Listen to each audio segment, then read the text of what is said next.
বলিউডের সাওয়ারিয়া সিনেমার জব সে তেরে নয়না গানটির কথা মনে আছে নিশ্চয়ই। সেখানে পর্দায় অভিনেতা রণবীর কাপুরের পরনে শুধুমাত্র তোয়ালে দেখা যায়।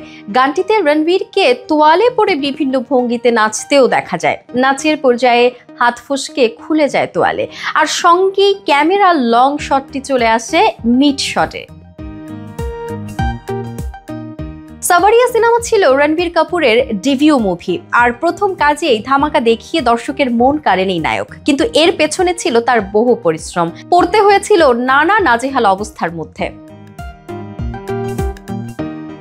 এই ছবিতে শুধু তোয়ালে খুলে পড়ার সেই শট নিতে গিয়ে নাকি রণবীরকে 100 বার নগ্ন করেছিলেন পরিচালক, আর তাতে নাজেহাল হতে হয়েছিল নায়ককে। অবশ্য সাওয়ারিয়া ছবিতে নগ্ন দৃশ্যে কয়েক সেকেন্ডের জন্যও দেখা যায়, যদিও তাতে বিন্দুমাত্র বিরক্ত হননি রণবীর, বরং তিনি সকলের নজরের কেন্দ্রে জায়গা করে নিয়েছিলেন।